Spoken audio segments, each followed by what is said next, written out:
This video of the border rush in El Paso, taken last week by the New York Post, may end up being Joe Biden's undoing. But now the president of Mexico is offering Biden an election year lifeline, or, as I see it, political extortion.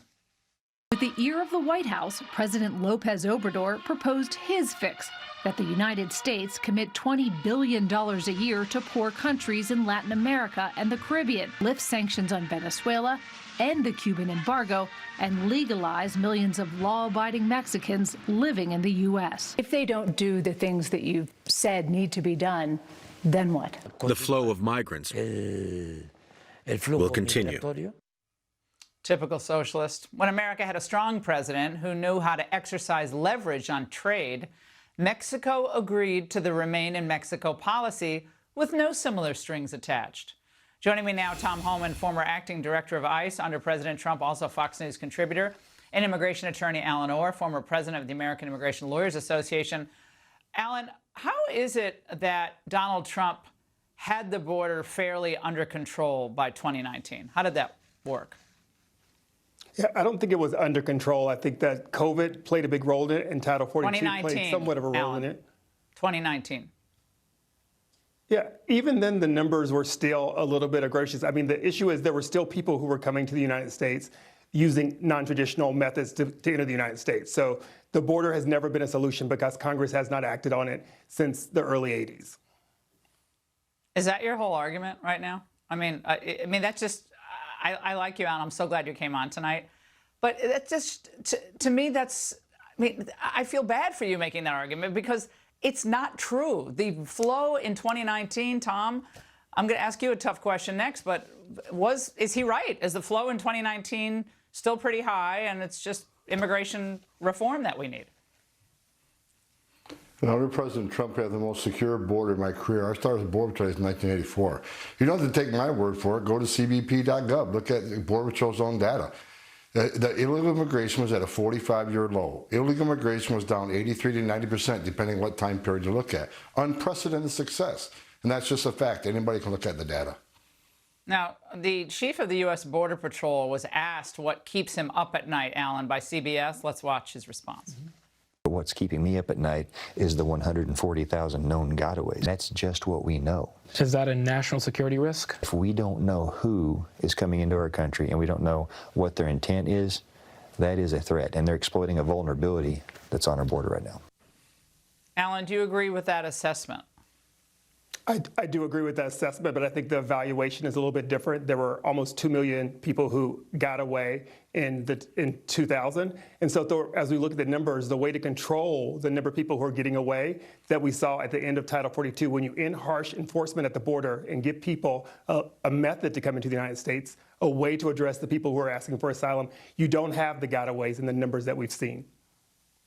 Tom. You secure the border, you don't have any, you got less gotaways. Look, again, the numbers they speak for themselves. I mean, I'm just talking to the data that's available. We got just short of 2 million known gotaways. Look, we've arrested 340, more than 340 just on the southern border off the terrorist watch list. 4 years under Trump, 11. Hell, this administration got 18 2 months ago. In 1 month, they got 18. Trump, 4 years, 11. No, an open border drives more illegal immigration. It overwhelms the Border Patrol. When you overwhelm the Border Patrol, this humanitarian crisis, where 70% of agents are off the line daily, that's when the no-inspected terrorists are going to come in because there's no patrol on the border. They're going to take the route of least resistance. They're not going to try to get a visa or a plane ticket because there's a vetting process. But if you pay the cartels a little extra money, you can be part of that 2 million gotaway. Alan, and I think the way to get go ahead. Yes. I think the way to get away from the cartel is sort of making a legalized pathway for these individuals to get through. The concept that when there was a President Bush or there was an Obama or any other of the former presidents that the border was 100% secure is just a falsehood. That's not something that we can ever reach in our society because we are not like Europe. We don't have a small border. We have a very vast border. We need to have a better way of managing the border and manage the influx of people. And part of that is dealing with the push, but also part of that is managing the border better. Well, let's see how the border was managed in Texas. This new footage that I don't believe has been shown before from the New York Post, we see people literally using bolt cutters to get through the razor wire at the border. So they were clearly breaking the law, destroying other people's property before they even step foot in our country. So how is this acceptable in any way, shape, or form? I mean, I don't think any of the three of us would allow anyone that we didn't know to break and entering in our homes on a daily basis. We certainly wouldn't allow it. We'd try to get help to stop it. But we're supposed to say this is all right. Alan, I think Americans, and it's not political at this point, this is just practical. The whole world will want to come here, right? And presumably, none of us would want the entire world to come here, even if the entire world wanted to come here, because that would be totally unfair to the people in this country. Well, I don't see it quite that way. I see it as, you know, this is a holy week, so I invite as many people as possible to my church because there's plenty of good room for good people. And so in that same capacity, I think because we're such a good nation, because you've made this such a good nation, and Tom has made this such a good nation, I'm working to make this such a good nation, there will always be people who want to come here. In the same veins that Ronald Reagan sort of spoke about his love for immigration in his parting speech, America has always been that beacon. And that's not something I want to turn away from. I think we need to manage it better to meet the jobs that we have available in this country, to meet the lowering birth rate, and to sort of meet the humanitarian need. Does everybody get asylum? Absolutely not. But we can do a better job of management. So let's try management first. Yeah, well, Tom, not everybody is kind of getting at least, you know, temporary asylum. What is it, 89 or 95%?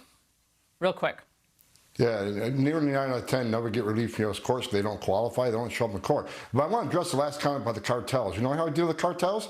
You wipe them off the face of the earth because they've killed more Americans than any terrorist organization. President Trump would declare them a terrorist organization. He'll wipe them off the face of the earth. That's how you deal with the Mexican cartels. Tom and Alan, good to see both of you tonight. Thank you.